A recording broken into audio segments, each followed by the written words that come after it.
Bien, ahora sí.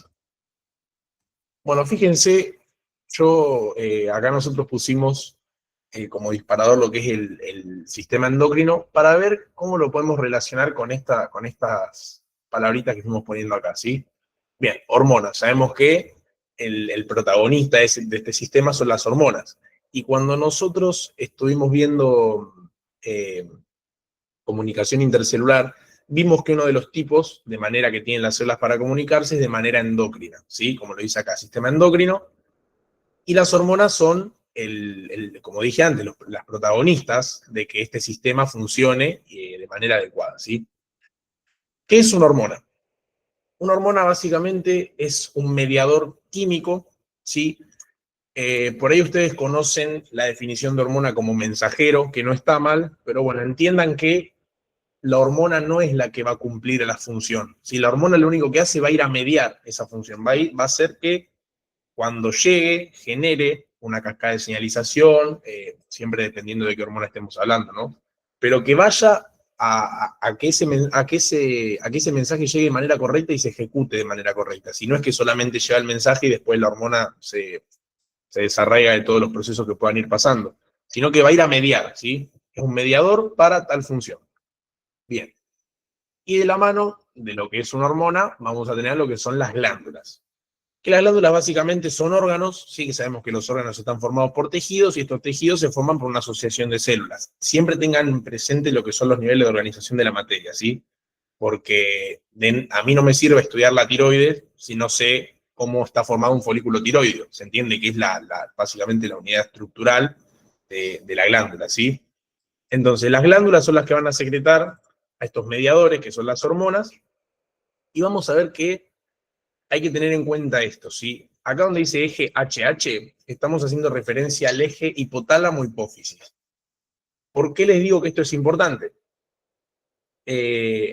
Porque el hipotálamo, aunque parezca una estructura muy chiquita, muy vulnerable, por así decirlo, va a recibir todo el tiempo estímulos tanto de nuestro cuerpo como del exterior, y en base a eso es cuando él decide si estimular o no a ciertas células que están en la hipófisis para que se genere la liberación de una hormona y que ahí empiece un eje y que esa hormona vaya a mediar una función para ver si se puede dar o no de manera correcta, ¿se entiende? Entonces, hay que entender siempre, por ejemplo, en el caso de lo que es el eje de la hormona de crecimiento, el eje somatotrofo, que no es un eje lineal, ¿sí? No es un eje que, que se da con la misma frecuencia siempre, que siempre sigue las mismas características, sino que es pulsátil, dinámico, ¿sí? Va a ser sensible tanto al entorno como al estado, por ejemplo, no sé, al estado nutricional de nuestro cuerpo, ¿sí? Y en base a esas características que tenga nuestro cuerpo en ese momento o nuestro entorno, es como se va a dar la secreción de esta hormona, ¿sí? En este caso. Bien, hay que entender a la sangre, ¿sí? La sangre, ¿alguien sabe lo que es?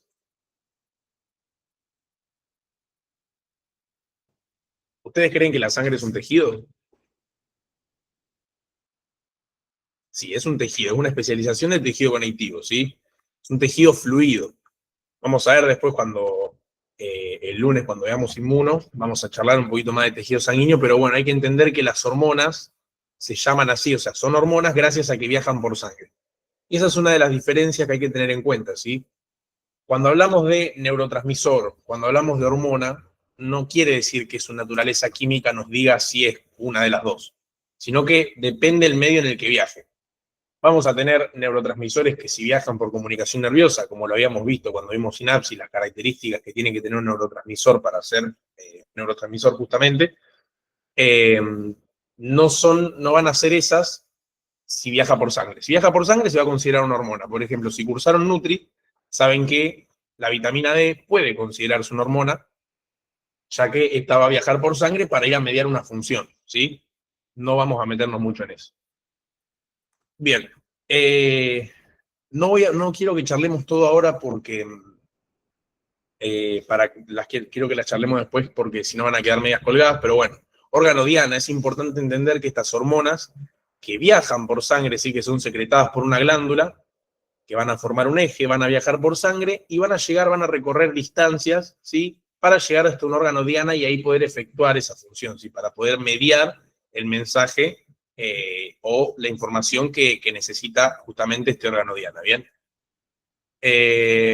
Bien, homeostasis, bueno, esto creo que no hace falta aclarar, como dije al principio, tanto el sistema endocrino como el sistema nervioso van de la mano para que pueda controlarse si este equilibrio dinámico. Recuerden que cuando hablamos de homeostasis, mencionamos que es un equilibrio dinámico, ¿sí? Porque va a oscilar entre distintos valores en una placa homeostática, ¿sí? Bien, vamos a dejar para después lo que es transporte transmembrana, ¿sí? Esto es importante que lo tengamos en cuenta a la hora de hablar de lo que es sistema endocrino, porque dependiendo, por ejemplo, la naturaleza química que tenga cada una de las hormonas, es como va a poder ingresar a la célula, ¿sí? Si nosotros hablamos de que una hormona es muy proteica, ¿qué quiero decir que es muy proteica? No sé, como la hormona del crecimiento, que tiene 199 aminoácidos, vamos a ver que no va a poder ingresar a la célula, sino que va a tener unos receptores de membrana, y eso va a generar una cascada de señalización, ¿sí? Vamos a ver después que en el eje tiroideo necesitamos de distintos transportadores para que ingrese el yodo al interior de la célula tiroidea, ¿sí? De la célula folicular, perdón. Y esto, bueno, vamos a tener que volver a relacionar lo que es el tipo de transporte, de ecotransporte, el transporte activo secundario, ¿sí? Y entender cómo se da esos gradientes de concentración para que puedan entrar estos componentes y que puedan salir otros, ¿sí? Sin dejar de cuidar lo que es el voltaje de la membrana, ¿sí? Bien, bueno, síntesis proteica, ya vamos a ver por qué. Quiero que vayan pensando por qué les parece que la síntesis proteica lo estamos metiendo acá con la integración del sistema endocrino. Pero bueno, esas son un par de cuestiones que nosotros tenemos que tener en claras a la hora de poder encarar los distintos ejes que vamos a ver hoy, ¿sí?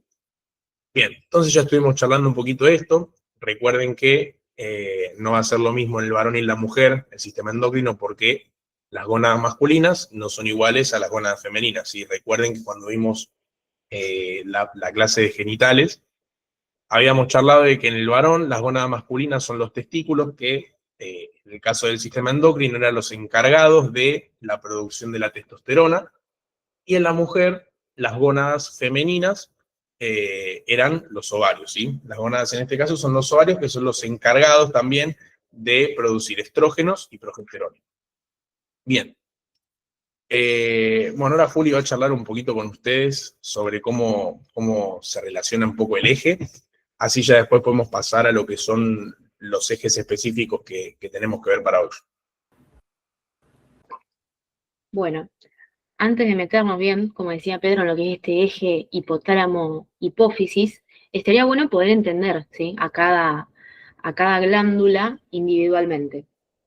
¿Sí? Primero vamos a tener el hipotálamo, que me gustaría que alguno me conteste la pregunta y diga cómo me lo pueden explicar al hipotálamo, qué es, dónde va a estar ubicado.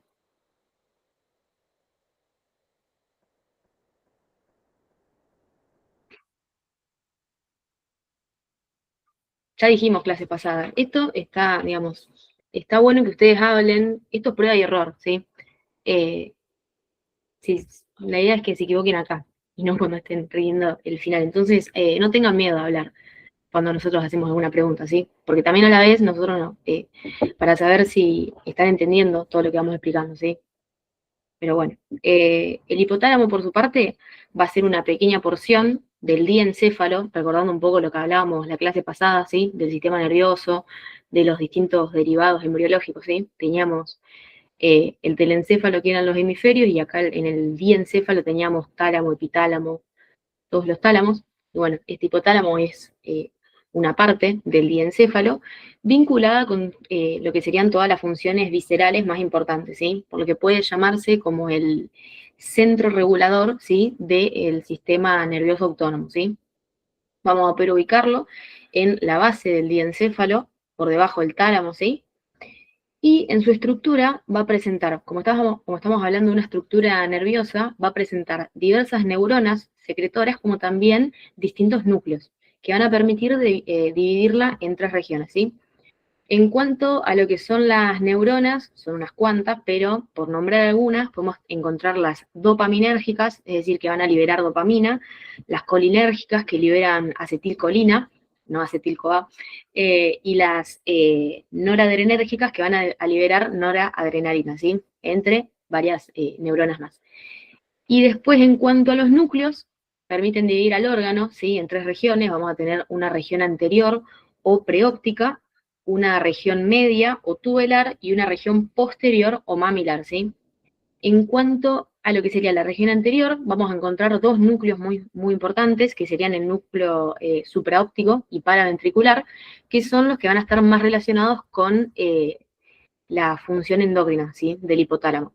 ¿Por qué? Porque son los que van a sintetizar y liberar los RH, es decir, los factores reguladores, como también van a producir y luego enviar a la neurohipófisis la hormona antidiurética y la oxitocina, ¿sí? Por otra parte, lo que sería la región, digamos, todos los núcleos ubicados en la región media y en la región posterior van a tener una función más nerviosa, ¿sí? Profundizando ahora, bien, en lo que, digamos, en las distintas hormonas que tiene a su cargo el hipotálamo, ¿sí? Vamos a encontrar unas cuantas. No sé si había alguna diapositiva con todas las hormonas. Ahí está. Vamos a encontrar la hormona liberadora, ¿sí? De gonadotrofina o de hormona de crecimiento. Es de tipo peptídica y va a estimular la liberación adenohipofisaria de las gonadotrofinas, ¿sí? ¿Que alguien recuerda cuáles son estas gonadotrofinas?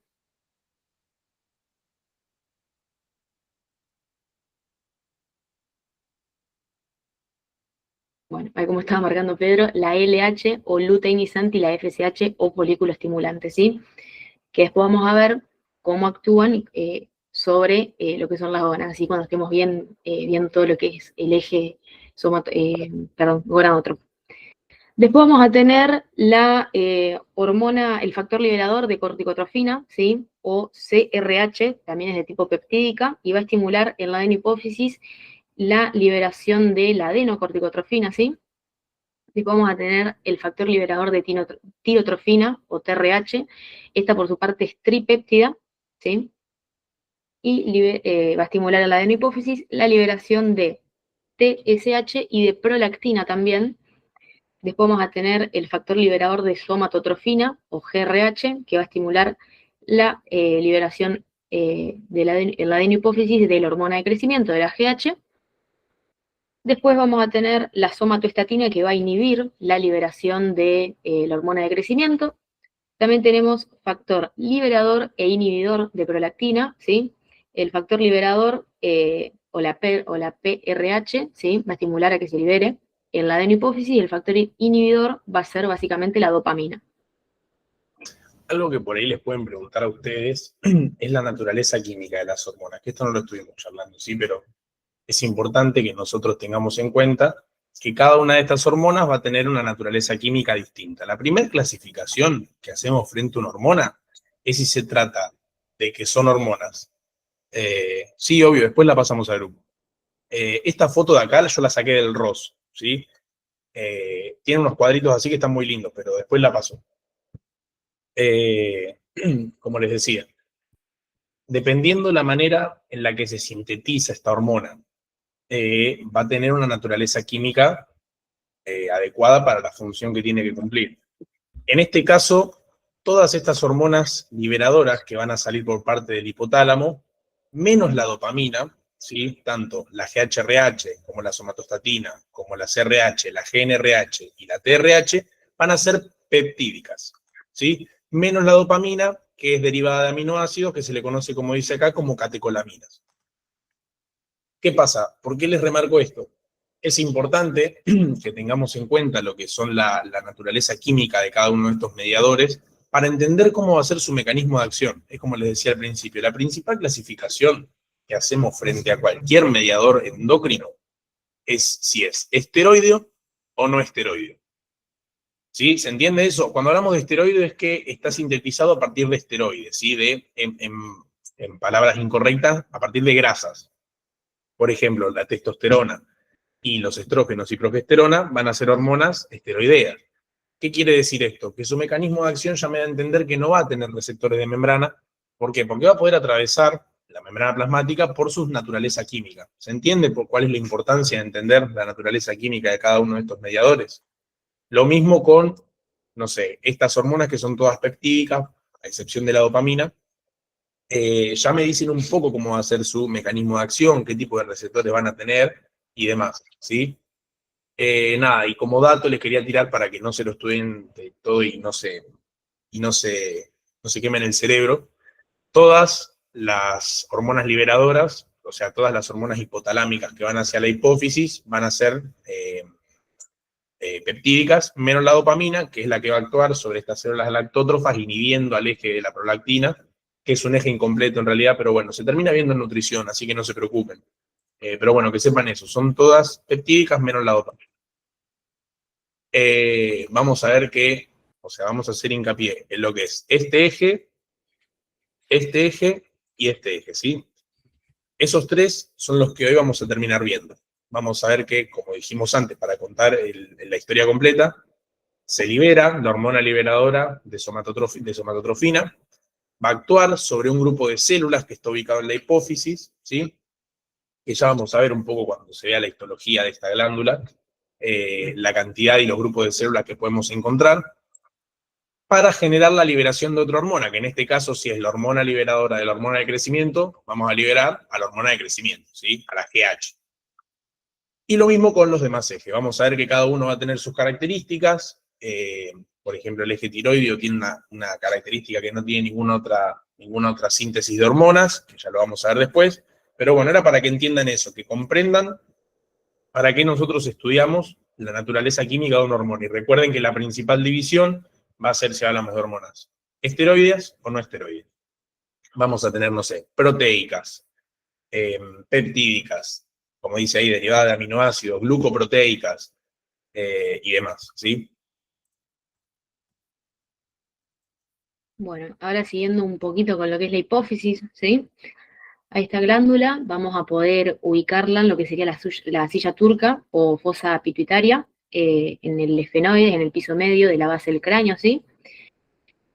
En términos generales, va a estar relacionada con lo que es el control del crecimiento, el metabolismo y la reproducción a través de la secreción de diversas hormonas peptídicas o glucoproteicas, ¿sí? Que van a terminar estimulando el desarrollo y función de los distintos órganos, ¿sí? En lo que es su morfología, ¿sí? Vamos a poder ver que va a presentar una cápsula derivada de la dura madre, denominada tienda de la hipófisis, ¿sí? Y va a presentar dos lóbulos, uno anterior y uno posterior, ¿sí? Además de un tallo hipofisario, que es mediante el cual va a estar conectado con el hipotálamo, ¿sí? Que es donde se da este eje hipotálamo-hipófisis. En lo que sería el lóbulo anterior, vamos a poder ver que está constituido por la pars distals, de la adenohipófisis. En cuanto al lóbulo posterior, va a estar conformado por la pars intermedia de la adenohipófisis y la pars nervosa de la neurohipófisis. Y por su parte, el tallo hipofisario va a estar constituido por la pars tuberalis de la adenohipófisis y la pars infendibular de la neurohipófisis, ¿sí? Es decir, además de cada lóbulo, vamos a tener una hipófisis de tipo glandular, ¿sí? Que sería esta adenohipófisis, que es, que digamos, va a sintetizar sus propias hormonas para después liberarlas, y por otra parte, la neurohipófisis, que sería la hipófisis nerviosa, va a estar conectada con el hipotálamo, ¿sí? Mediante principalmente de forma nerviosa, por distintos axones y terminaciones nerviosas, ¿sí? Donde la hipófisis va a, perdón, el hipotálamo, dos de sus hormonas, que sería la antidiurética y la oxitocina, una vez que la sintetiza, se terminan, digamos, estas hormonas se van a terminar almacenando lo que sería la neurohipófisis para su posterior exocitosis, ¿sí? Entonces, en lo que serían las hormonas de la adenohipófisis, ¿sí? Vamos a encontrar a la GH, es decir, la hormona de crecimiento, que esta va a ser proteica y básicamente, como le dice su nombre, estimula el crecimiento, ¿sí? Vamos a tener también la prolactina, también es proteica y va a estimular la secreción láctea. Para los que cursaron Nutri, esta hormona la hemos visto en lo que es la UP3, ¿sí? También vamos a tener a la tirotrofina, que esta es de naturaleza glucoproteica, ¿sí? Y va a estimular la secreción de las hormonas tiroideas.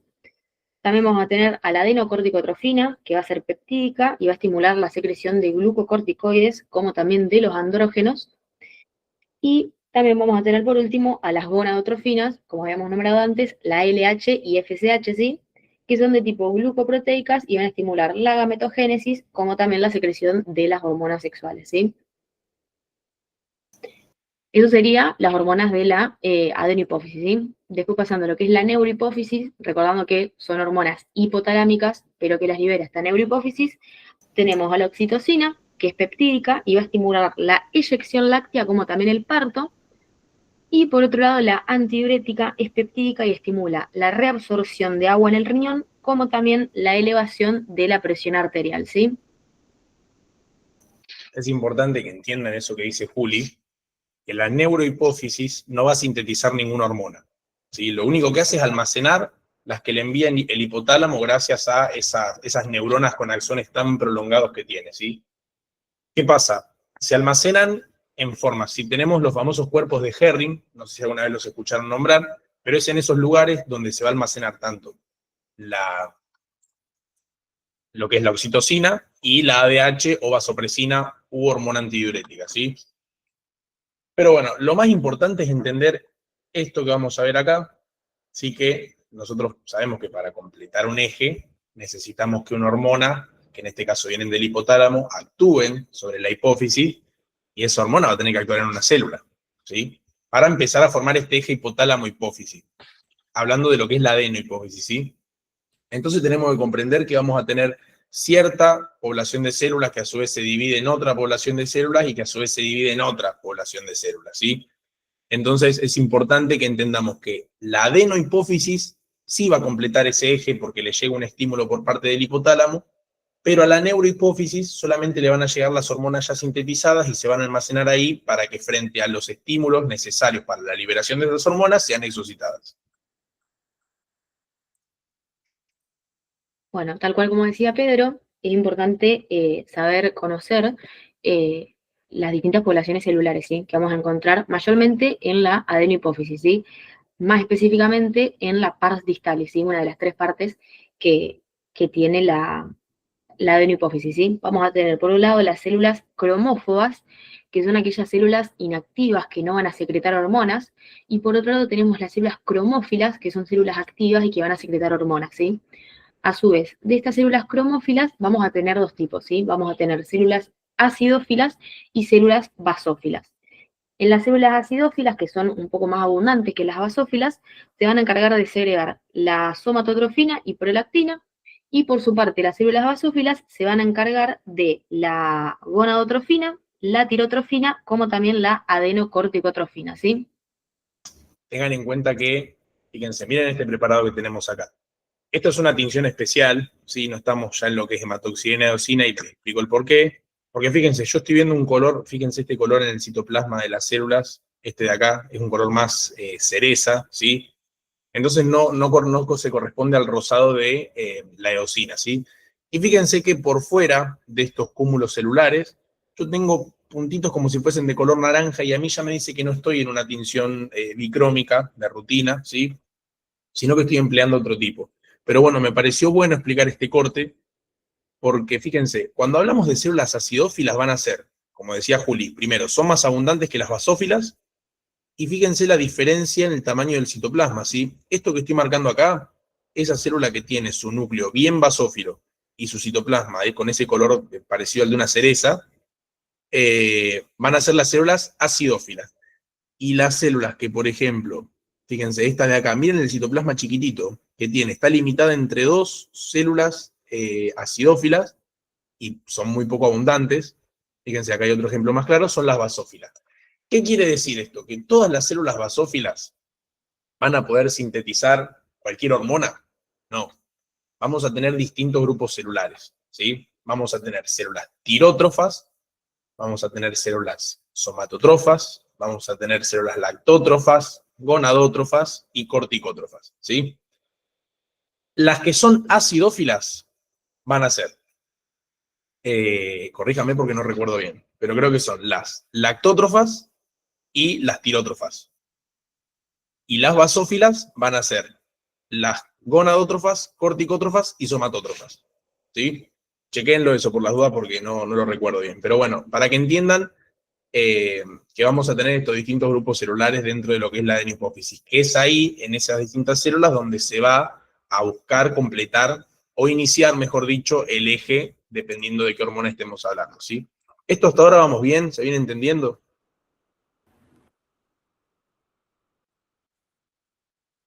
¿Nadie quiere preguntar nada? Bueno, seguimos. Bueno, entonces ahora, si se tiene bien entendido tanto el hipotálamo como la hipófisis, podemos pasar a explicar bien cómo se da el eje, ¿sí? Hipotálamo, hipófisis, es decir, cómo van a estar conectados estos dos órganos, que van a ser de dos formas. ¿Alguien sabe cuáles son estas dos formas de, estos dos tipos de conexión que tiene el hipotálamo con la hipófisis? El sistema Porta. Bien, ese es uno. ¿Y otro?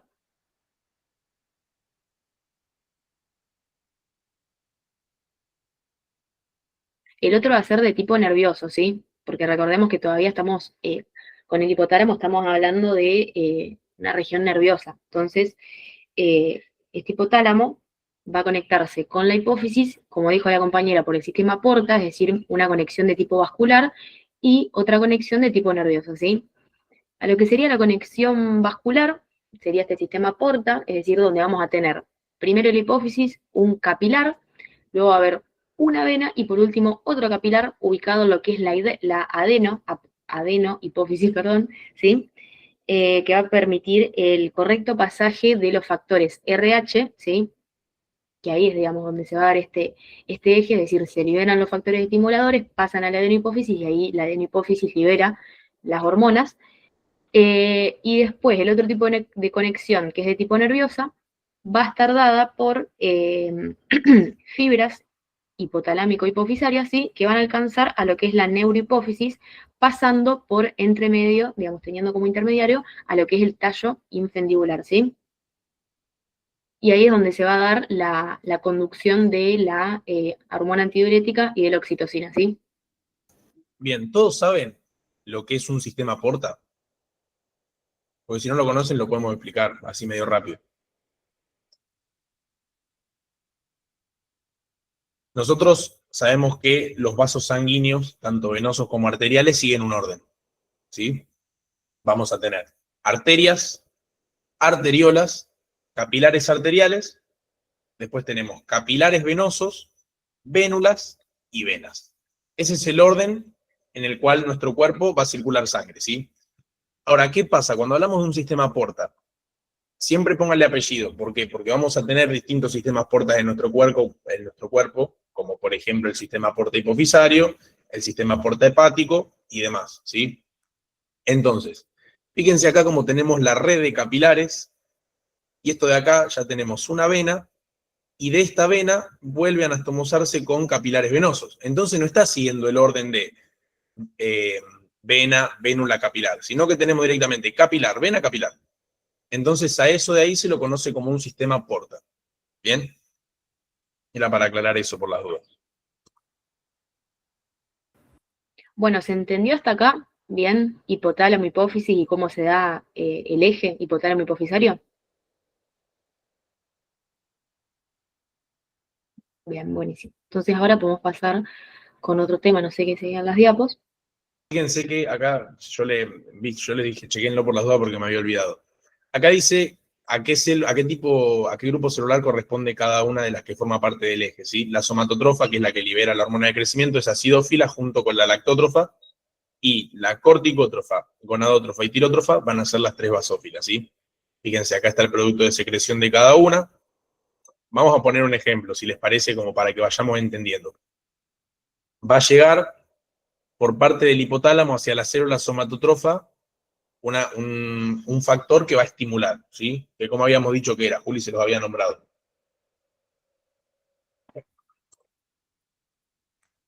Recuerdan que era la GHRH, ¿sí? Esta hormona liberadora de somatotrofina. que actúa sobre esta célula somatotrofa y libera GH. Esta GH va a terminar teniendo sus receptores en sus distintos órganos diana. Recuerden cuando hablamos de órgano diana, que era a donde iba a tener el efecto esa hormona, ¿sí? Lo mismo con el eje tiroideo. Vamos a tener a la célula, a la TRH liberada por el hipotálamo, que es la hormona liberadora de tirotrofina, produce TSH, esta TSH viaja hacia la tiroides para sintetizar a lo que son las hormonas tiroides, ¿sí? Es así como uno tiene que armar la historia. Por supuesto que va a haber distintos mecanismos moleculares a lo largo de cada uno de estos procesos y que hay algunos que sí o sí hay que conocerlos. Pero bueno, lo importante es primero partir de las bases, ¿sí? Vamos a ver qué sigue después de acá. Bien. Y ya directamente arrancamos acá con lo que es el eje somatotrofo. Quiero preguntar y así ya puedo seguir. ¿Alguna duda de todo esto que vimos? Porque ahora sí ya nos vamos a meter en mecanismos un poco más moleculares para entender el efecto de esta hormona. Entonces quiero saber si no quedó ninguna duda, partimos directamente.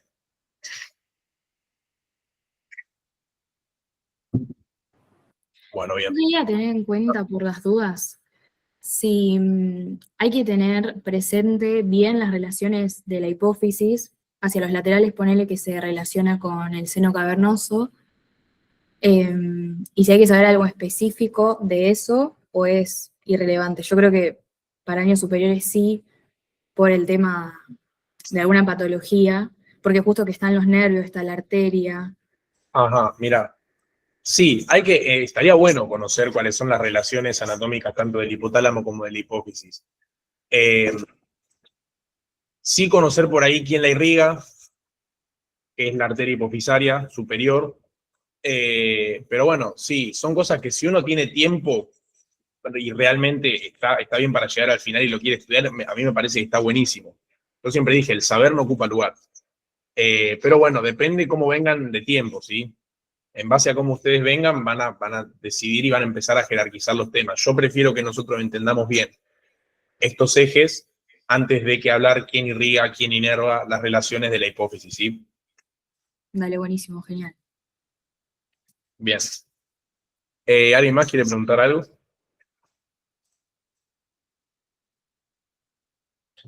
Bien. Si no, pasamos directamente al eje somatotrofo, ¿sí? Que es el eje de la hormona del crecimiento. Bueno, ya habíamos dicho que no era un eje dinámico este, ¿sí? Que iba a depender de un montón de factores y que no es que el cuerpo dice, bueno, cada tanto tiempo voy a liberar, el hipotálamo mejor dicho, cada tanto tiempo voy a liberar GHRH para que se libere la GH. No, sino que va a depender de, porque retomamos, el hipotálamo es el gran regulador de todo, ¿sí? De todas las funciones de nuestro cuerpo, bueno, de casi todas. Bien, entonces va a recibir distintas señales, ¿sí? Como por ejemplo nuestro estado energético. No me quiero meter mucho en esto, porque no me parece que sea tema de evaluar en crecimiento, pero bueno, sabemos que en nuestro cuerpo la principal fuente de energía es la glucosa. Déjenlo hasta ahí. Si la mayoría cursó Nutri me sirve, pero no vamos a hacer tanto hincapié, solamente que conozcan que la principal fuente de energía de nuestro cuerpo es la glucosa. Entonces, el hipotálamo va a recibir lo que son las señales, ¿sí? Cuando hay bajos niveles de glucosa, cuando hay bajos niveles de ácidos grasos libres en nuestra sangre, se va a estimular la liberación de lo que es la GHRH, que recuerden que esta GHRH que libera el hipotálamo es una hormona de tipo proteica, ¿sí? Fíjense acá, vamos a tener bajos niveles de glucosa, bajos niveles de ácidos grasos libres, van a estimular al hipotálamo. Y el hipotálamo principalmente va a liberar esta hormona de acá, que es la GHRH. Vamos a dejarlo hasta ahí, ¿sí? Bien. Ahora, una vez que el hipotálamo liberaba esta hormona liberadora de somatotrofina, dijimos que iba a viajar hasta la hipófisis, ¿sí? Y que iba a terminar generando la síntesis de la GH. Fíjense, ¿alguien conoce a la grelina, esta hormona que está acá? Les explico el por qué está en esa imagen. Como dije, dependiendo de nuestro estado energético, por ejemplo, es cuando se va a liberar más o menos GH. La grelina, a grandes rasgos, ¿sí? Es una hormona, es la famosa hormona del hambre. Por eso mismo, la GH es pulsátil. Si va a tener distintos momentos de nuestro día donde se va a liberar más o menos GH. Por ejemplo, cuando estamos en horas de ayuno prolongado, nuestra hormona de crecimiento se va a liberar con mayor pulsatilidad, ¿sí? Por ejemplo, la grelina, como dije, es la hormona del hambre que la libera el estómago, viaja hacia el hipotálamo, ¿sí? Perdón, viaja hacia la hipófisis, y ahí va a generar un estímulo muy potente para la liberación de GH, ¿sí? Lo mismo con esta GHRH, que va a ser liberada por el hipotálamo para que se sintetice lo que es la hormona del crecimiento. Bien. Ahora, como dije antes, esta hormona de crecimiento tiene su pico más alto, más o menos, hasta lo que son los 20 años de edad, ¿sí? de una persona. Esto va a depender de un montón de factores fisiológicos, pero bueno, aproximadamente. Se va a liberar cuando estamos en alguna de las fases de sueño, sí, tampoco quiero profundizar en esto, pero no recuerdo en cuál era, en qué fase de sueño se liberaba, pero bueno, es uno de los momentos donde hay alta secreción de GH. Frente a ejercicio intenso se va a liberar GH, por eso es que se recomienda antes de la primera comida del día hacer ejercicio estando en ayuno prolongado para que se dé una mayor liberación de GH. Y esto para lo que son los niños que todavía están en su etapa de crecimiento, ¿sí?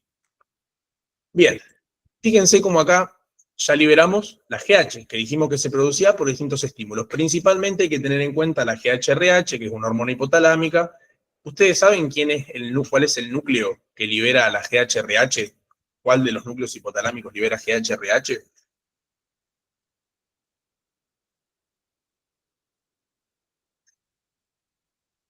¿Conocen el núcleo arcuato? Bien, ese es el núcleo, el que libera la GHRH para que actúe sobre la célula somatotrofa y ahora sí libere GH. La GH va a tener efectos directos y efectos indirectos. ¿Sí? ¿A qué hago referencia con esto? Que va a actuar, el 80% de los receptores de la GH va a estar en hígado. Es decir que el 80% de toda la GH que se libera tiene efecto indirecto.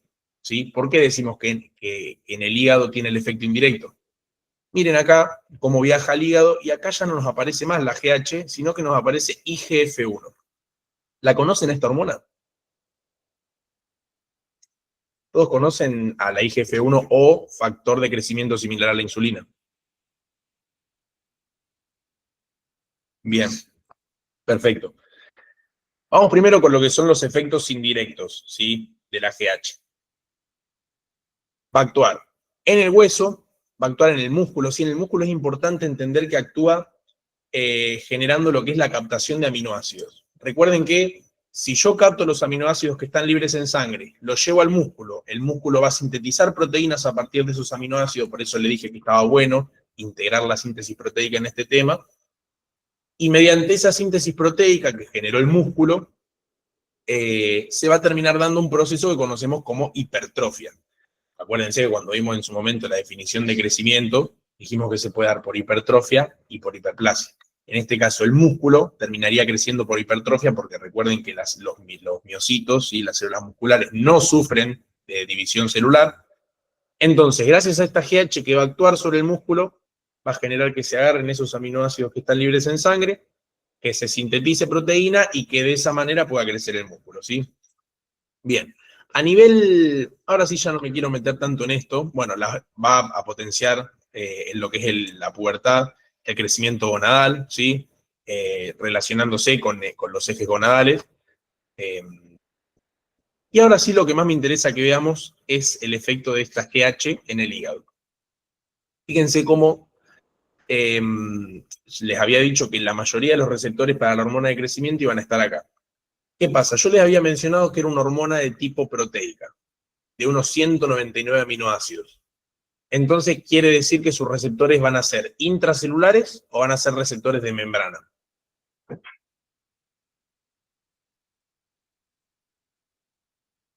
¿Alguien se anima a responder? Piensen que es una hormona muy grande.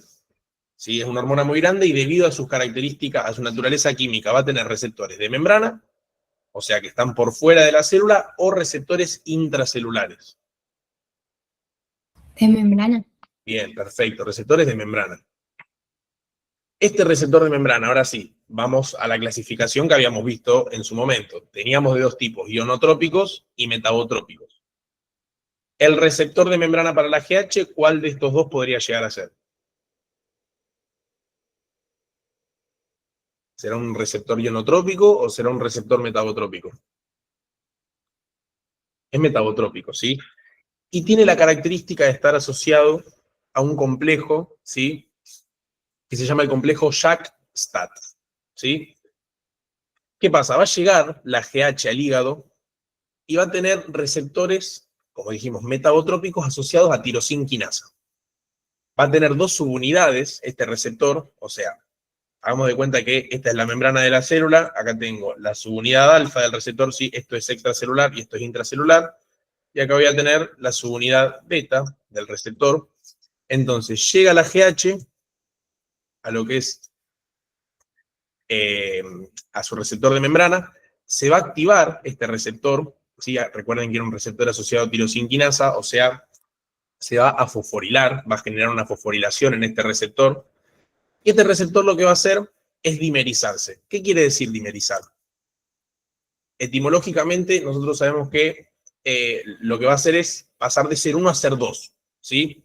O sea, vamos a tener que de este receptor que llegó a mediar, de esta hormona, perdón, que es la GH, que llegó a mediar la función, se va a terminar dimerizando, ¿sí? Y se van a autofosforilar, ¿sí? En residuo de tirosina. Recuerden que es un receptor asociado a tirosina quinasa. Bien. Ahora, estas estructuras que se dimerizaron se van a asociar a un complejo. Recuerden que yo les dije que este mecanismo de acción se daba por el complejo JAK-STAT. Entonces, se va a asociar al complejo proteico STAT, y esto lo que me va a permitir es que lleve el mensaje hacia el núcleo y que se pueda dar la transcripción de genes. ¿Sí? ¿Hasta ahí vamos bien? ¿Se viene entendiendo? ¿Alguien quiere hacer alguna pregunta? Bien, perfecto. Una vez que se da la transcripción, ¿sí? Se da la transcripción genética, y ustedes dirán, ¿y para qué yo quiero la transcripción genética? Y bueno, fíjense lo que tengo acá. IGF-1. Es una hormona de tipo peptídica, ¿sí? Entonces yo voy a sintetizar, no voy a sintetizar proteína justamente porque no es una proteína esto, pero voy a formar un péptido que es este IGF-1. Y fíjense, ahora sí, una de las cuestiones más importantes, ya llegamos a sintetizar este IGF-1 gracias a la GH, y va a terminar viajando al hueso.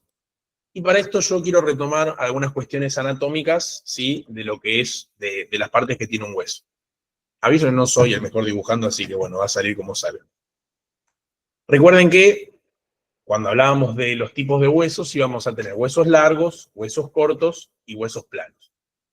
Vamos a explicarlo con un hueso largo, ¿sí? El fémur me parece que es el mejor para explicar acá. Bueno, hagan de cuenta que hay un fémur esto, por favor, quedó muy feo. Y va a tener distintas porciones este hueso, ¿sí? Dos extremidades, ¿sí? Que son estas dos de acá, que tenemos la epífisis proximal, la epífisis distal, la diáfisis, y entre estas dos íbamos a tener dos estructuras, o sea, entre lo que son las epífisis y la diáfisis, íbamos a tener lo que es la famosa metáfisis, ¿sí? Que ahí, ¿qué vamos a encontrar? ¿Alguien se acuerda? ¿Qué encontramos en esa metáfisis?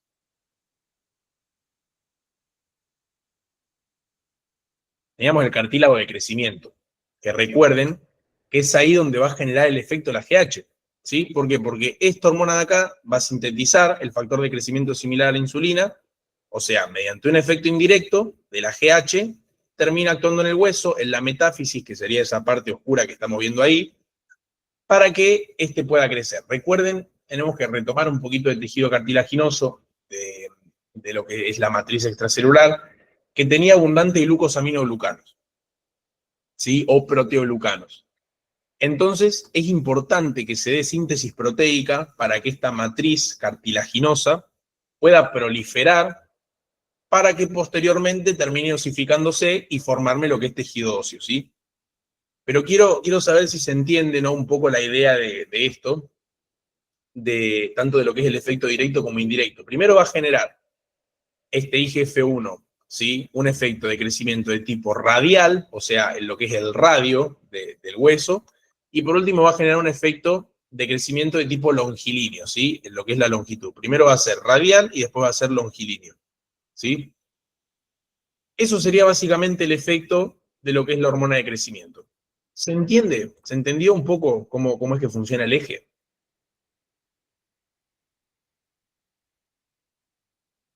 Bien, ¿alguien quiere hacer alguna pregunta? ¿Alguien quiere aportar algo? Yo no entiendo mucho lo del JAK-STAT.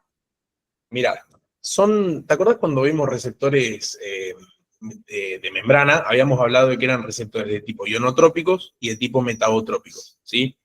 Que dependiendo, cuando hablamos de metabotrópicos, podrían ser asociados a proteína G o en este caso asociados al complejo JAK-STAT. Pensemos que la hormona de crecimiento es muy proteica, ¿sí? Es muy grande. Entonces, cuando llegue su mensaje, que va a llegar a la membrana, o sea, esto sería la membrana, acá llega el mensaje de la GH, vamos a tener a un receptor de tipo metabotrópico asociado a tirosina quinasa, ¿sí? Que va a funcionar en base a un complejo, que es el complejo JAK-STAT. Entonces, se une la GH al receptor, que tiene dos subunidades. Acuérdense que los receptores son proteínas. Y si tiene dos subunidades, estaríamos hablando de una proteína de estructura cuaternaria que está en la membrana de la célula y que me va a permitir a mí llevar el mensaje, sí, o generar el efecto que me trae esta GH. ¿Se va entendiendo hasta ahí? Sí, sí. Bien. Entonces, llega la GH, activa la actividad quinasa del receptor, este receptor se dimeriza, o sea, se termina partiendo en dos, se autofosforila, y el hecho de que se autofosforile, o sea, se le agrega un grupo fosfato, me va a permitir la interacción con el complejo STAT, ¿sí? Para que se dé ahí la interacción complejo JAK-STAT, y esto me termine llevando a esto que se formó acá, gracias a la acción de la GH, a que se vaya al núcleo y pueda transcribir los genes y terminar formando lo que es el factor de crecimiento similar a la insulina, en este caso en el hígado, ¿sí? Este IGF-1 viaja al hueso y va a tener efecto de crecimiento.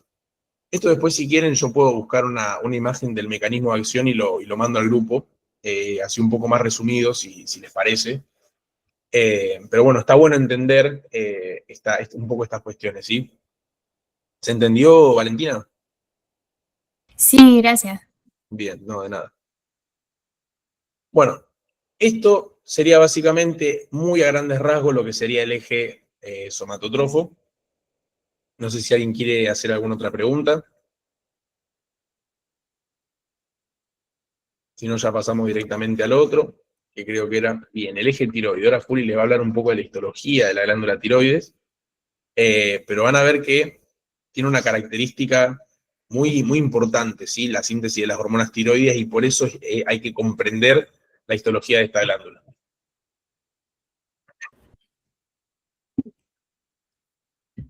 Bueno, no sé si querés pasar otra diapo, Pedro, que se ve bien una foto de la tiroides. Ahí va. Ahí está. Bien. Antes de explicar bien lo que es la tiroides, es importante tener en cuenta que el parénquima, es decir, la parte funcional, ¿sí?, de estos órganos endocrinos, se puede presentar de dos maneras, ¿sí? Una, en este caso, la que va a tener la tiroides, ¿sí?, es un parénquima de tipo folicular que básicamente va a presentar diversas dilataciones que van a estar cargadas de la secreción, es decir, la secreción va a estar almacenada extracelularmente, y a la vez estas dilataciones van a estar cubiertas por un epitelio, ¿sí? Que habitualmente va a ser cúbico, pero a la vez estas células pueden variar dependiendo de lo que sería el estado funcional de la célula, ¿sí? Del órgano, perdón. Entonces, el que haya un almacenamiento de la secreción permite que, digamos, el órgano tenga dos tiempos, ¿sí?, de secreción, es decir, que sea algo más lento. Un primer tiempo va a ser de producción y almacenamiento, que a la vez de almacenamiento va a permitir tener una reserva tipo stock de secreción, por así decirlo, y un segundo tiempo donde se va a exocitar el producto, ¿sí?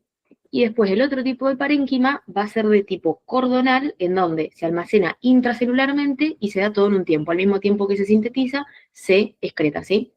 Que acá podemos encontrar, digamos, tres tipos de disposiciones, ¿sí? Una disposición de tipo fascicular, donde vamos a poder encontrar hileras de células, ¿sí?, dispuestas en forma de haces paralelos. después vamos a tener una disposición de tipo reticular, donde va a haber haces entrecruzados, y sino también una disposición de tipo glomerular, que va a estar formada por grupos circulares o con forma de ovillo, por así decirlo. Que eso va a ser básicamente el parénquima del resto de los órganos endocrinos, ¿sí? Pero es importante saber esta característica tan importante de la tiroides y para después terminar de entender más en lo que es la fisiología, cómo se va a dar la síntesis de lo que son las hormonas tiroideas, es decir, la T3 y la T4.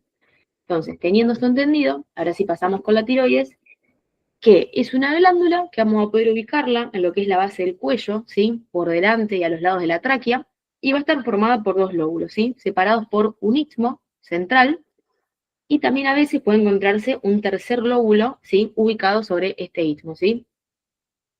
Histológicamente va a presentar lo que sería una doble cápsula, ¿sí? De tejido conectivo, teniendo este parénquima representado por folículos revestidos del epitelio cúbico, ¿sí?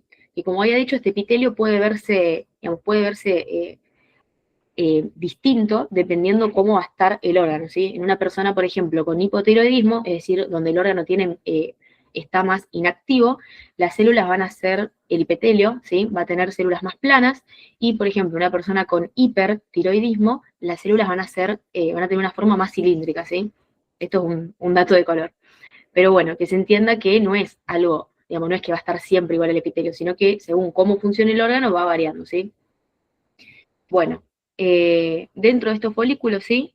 A su vez van a estar rodeados por lo que es una membrana basal, y por fuera de esta membrana vamos a encontrar numerosos capilares fenestrados, ¿sí? Que serían capilares que van a tener poros, perforaciones, si se quiere decir, que van a permitir el pasaje de macromoléculas, en este caso de las hormonas, ¿sí? Y dentro de estos folículos vamos a encontrar alcaloide acidófilo, ¿sí?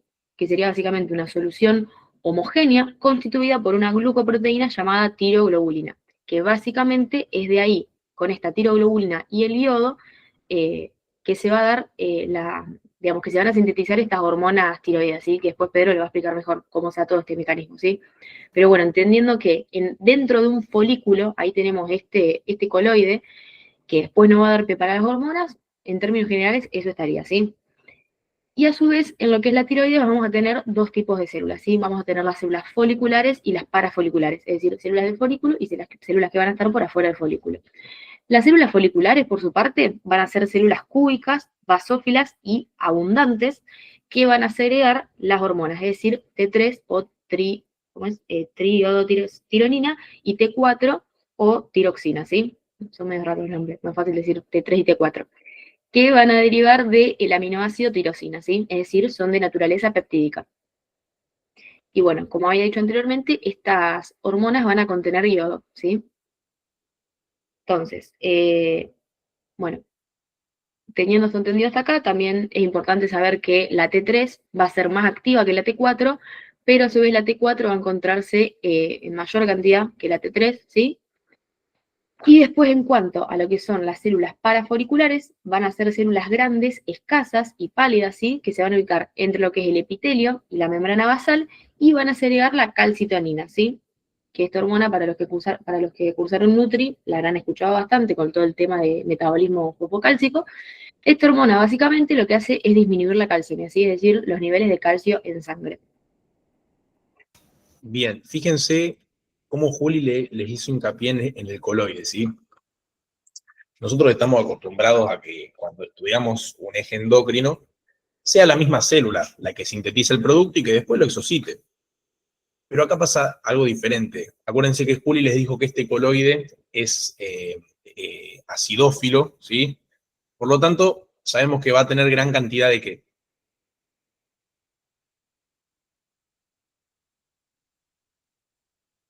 De proteínas, ¿sí?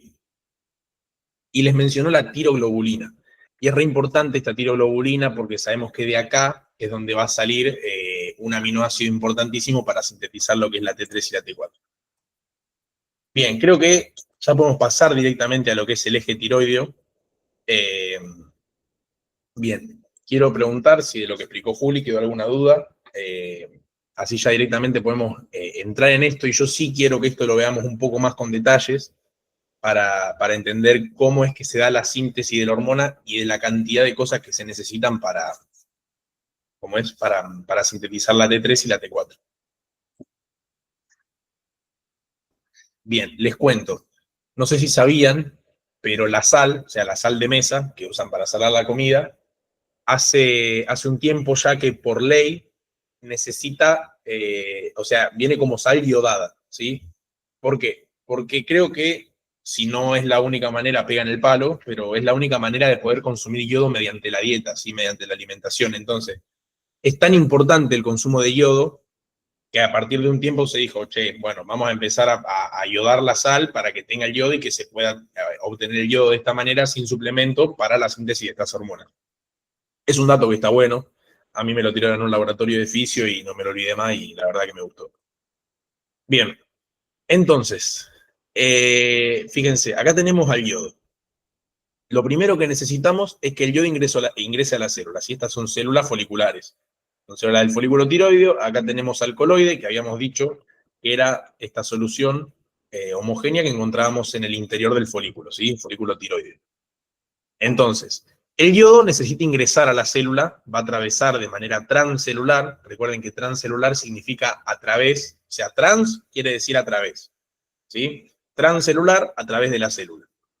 Entonces, para que ingrese el yodo, yo voy a necesitar de un transportador, ¿sí? de un tipo de transporte activo secundario, que recuerden que era el que generaba un pasaje, tanto pasaje como salida, depende si hablamos de cotransporte y de contratransporte, de distintas sustancias mediante un gradiente de concentración que ya fue formado. O sea, vamos a aprovechar un gradiente que me forma, ¿sí? Que me lo brinda la bomba sodio-potasio, para que ingrese este simportador de sodio con yodo, que se llama NIS, y esto me va a permitir el ingreso del yodo a lo que es la célula. Fíjense, la célula va a entrar, ¿sí? El yodo va a entrar a la célula y va a necesitar salir alcaloides a la espera de esta famosa tiroglobulina.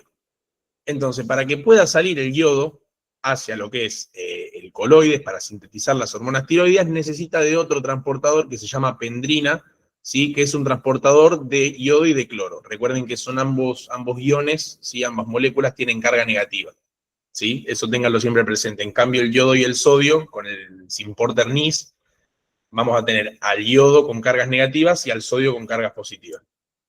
¿Hasta ahora vamos bien? Ya entendimos cómo ingresa el yodo a la célula. Sabemos que necesitamos yodo para sintetizar a la T3 y a la T4. El yodo no se queda en la célula, sino que va hacia el coloides en espera de la tiroglobulina, ¿sí? Bien, cualquier duda ya saben, vamos frenando.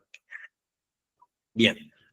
Bueno, esperen porque me metí directamente de lleno a esto, pero no hablamos un poco de lo que era cómo iniciaba el eje. Recuerden que el hipotálamo, retomo de cero porque arranqué muy de lleno y hay un montón de cuestiones que no las expliqué. Pero bien, las hormonas tiroideas básicamente lo que van a hacer un montón de cosas en nuestro cuerpo, ¿sí?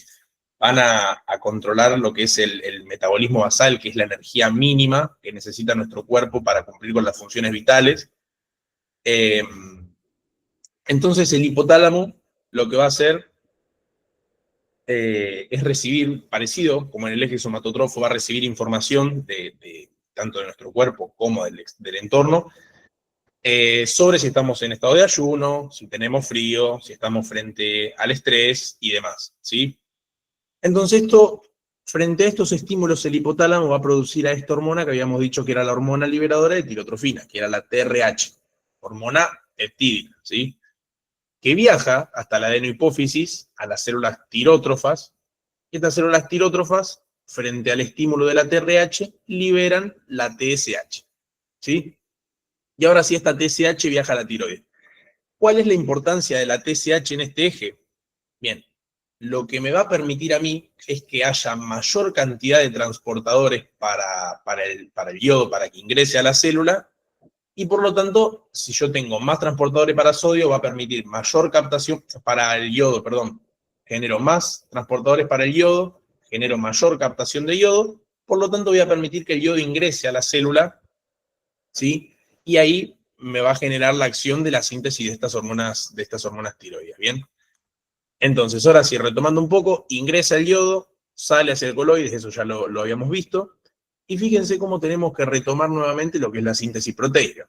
Acá yo tengo retículo endoplasmático liso, y habíamos dicho que en este coloides íbamos a encontrar tiroglobulina. Entonces, ¿ustedes qué le encuentran la relación de lo que es el sistema de endomembrana, que recuerden que estaba formado por los ribosomas del el RER y el aparato de Golgi? ¿Cómo encuentran esa relación que hay entre este sistema y las hormonas tiroides? Nosotros necesitamos sintetizar tiroglobulina. La tiroglobulina, si lo vamos a llevar al medio extracelular, no lo podemos sintetizar en los ribosomas libres en el citoplasma. Entonces, se sintetiza en el RER, viaja hasta el aparato de Golgi, se empaqueta en vesículas y se exocita esta tiroglobulina, fíjense cómo viaja. Y acá ya tenemos al yodo, que sabemos cómo ingresó, y también tenemos a la tiroglobulina. Ahora, nosotros vamos a necesitar de distintas enzimas, ¿sí?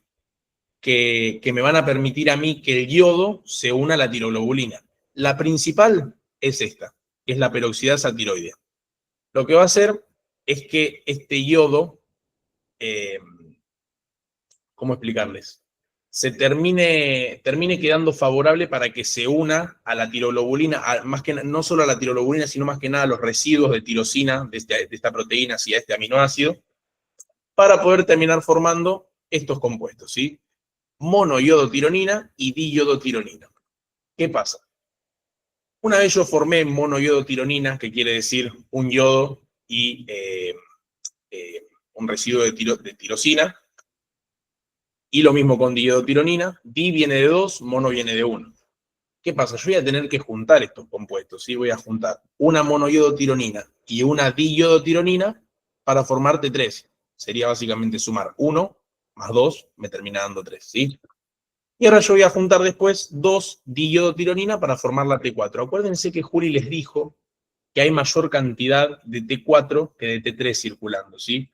Y esto es re importante de entenderlo, porque la T4 es la forma inactiva, ¿sí? Es la prohormona de la T3.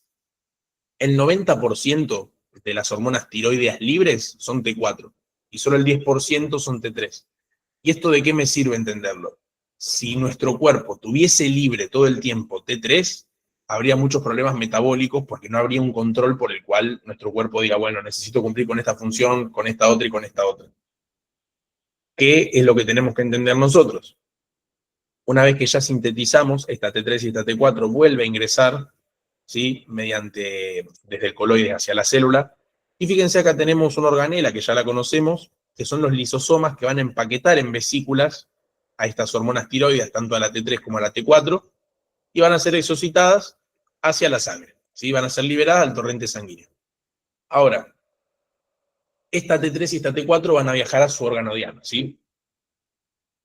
Por ejemplo, cuando llegue a su órgano diana, como son hormonas que son tripéptidos o tetrapéptidos, o sea, son muy pequeñas, van a poder dializar la membrana, por lo tanto van a poder ingresar y sus receptores van a ser intracelulares, ¿sí? ¿Qué pasa ahora? Yo necesito que esa T4 pierda un yodo ya dentro de la célula para que pueda terminar quedando como T3. ¿Se entiende? Para yo tener dentro de la célula del órgano diana todos componentes de T3. Entonces, esta T4 que ingresa junto a la T3 a su órgano diana con sus receptores intracelulares y posteriormente sus receptores intranucleares, va a haber una enzima que se llama desiodasa. O sea, le quito un yodo. ¿Y a quién le quito el yodo? A la T4.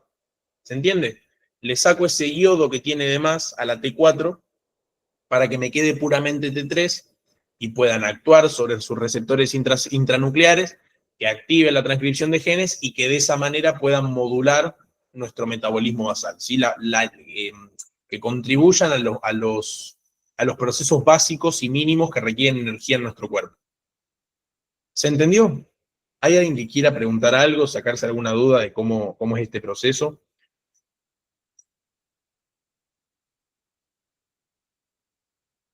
Bien, sería eso básicamente, ¿sí? Y después, bueno, tenemos la retroalimentación negativa, que es como se regula este eje, que gracias a la T3 actúa sobre el hipotálamo, y le dice al hipotálamo, che, deja de liberar TRH. Entonces, si se deja de liberar TRH, no vamos a tener estímulos sobre las células tirótrofas para que se sintetice la hormona liberadora de tirotrofina, y por lo tanto no va a llegar hasta la tiroides esta hormona liberadora de tirotrofina. ¿Sí? Así es como se da la retroalimentación negativa en este eje. Bien, ¿quedó entonces? Bien. Bueno, acá está un poco la imagen, ¿sí? Tenemos la TRH, estimula a lo que es la adenohipófisis, libera TSH, producen hormonas tiroideas, y es esta T3 la que va a terminar generando lo que es la retroalimentación positiva en el hipotálamo para que deje de liberar TRH. Bien, ahora sí, lo dejo con Juli, que le va a explicar un poquito el eje gonadal. Bueno, sí, ahora pasando a este último eje, ya para terminar, no es algo que, digamos, tengan que saber con profundidad porque se termina de entender bien en segundo año, sí, en sexualidad. Pero bueno, también es uno de los ejes que se pide para crecimiento, no a tanta profundidad, ¿sí? Entonces también, partiendo como los dos ejes anteriores, primeramente del hipotálamo, ¿sí? Se va a liberar un factor regulador, que en este caso sería la GnRH, el factor liberador de gonadotrofina, ¿sí? Que va a llegar a la hipófisis, ¿sí? De la hipófisis, de su adenohipófisis, se va a llevar a la liberación de las gonadotrofinas, ¿sí? Que como dice ahí, son la LH y la FSH, hormona luteinizante y folículo estimulante, ¿sí? Que ahí van a viajar a las gónadas para tener efecto sobre las mismas y así, digamos, se produzcan las hormonas sexuales, ¿sí? En cuanto al eje en el hombre, ¿sí? La LH va a tener acción sobre las células de Leydig para que se dé la producción de testosterona, ¿sí? Y por otra parte, la FSH va a tener acción sobre las células de Sertoli para que se inicie bien todo lo que es la espermatogénesis, ¿sí? Es decir, una vez que se entra en la pubertad. Y por su parte, la testosterona, una vez que, digamos, alcanza sus valores óptimos, va a tener una regulación de tipo de retroalimentación negativa sobre el hipotálamo y la hipófisis, ¿sí? Por su parte, en la mujer, la LH va a tener acción sobre las células de la teca. No sé si estuvieron viendo el archivo que pasé yo de todo lo de embrios, ¿sí? Puse una foto de lo que sería un folículo maduro, ¿sí? En lo que es el folículo, por fuera, vamos a tener dos capas concéntricas de células que serían las células de la teca, ¿sí? En estas células, la LH va a tener acción para que se produzcan los andrógenos, que luego van a pasar a ser estrógenos, ¿sí? En lo que serían las células de la granulosa, es decir, todas células que van a estar por dentro del folículo, con ayuda de la FSH, ¿sí? Y también van a tener, va a haber una retroalimentación de tipo negativa, casi siempre, menos en momentos cuando se tenga que facilitar la maduración del folículo, ¿sí? El estrógeno, por su parte, va a tener ahí una retroalimentación positiva, ¿sí? Pero si no siempre, la retroalimentación va a ser de tipo negativa. Una vez que se alcanza el valor óptimo, se va a dejar de, digamos, van a dejar de llegar señales por parte del hipotálamo y de la hipófisis, para que se sigan, digamos, generando estas hormonas. Esto, digamos, a grandes rasgos, ya no hay que profundizar más en esto, porque se ve bien en segundo. Bueno, bien, quedó entonces un poco lo que es el sistema endocrino. Esto fue muy a grandes rasgos, ¿eh? Fue como para generar una idea y como jerarquizar un poco qué es lo fundamental para el final, ¿sí? Bueno, nadie tiene ninguna pregunta, entonces.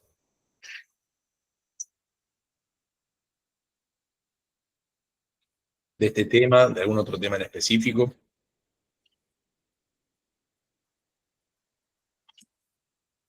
Bien, bueno, estamos entonces, ¿sí? Nos encontramos el lunes, vamos a ver un poco de inmuno. Así que bueno, cualquier duda que vaya surgiendo, charlamos por el grupo, nos mandan un mensaje por privado, por donde se sientan más cómodos y vamos charlando, ¿sí? Nos mantenemos en contacto. Así que nada, eso. Que tengan buena semana y buen fin. Nos vemos el lunes. Bueno, Gracias. chicos, muchas gracias. Nos vemos.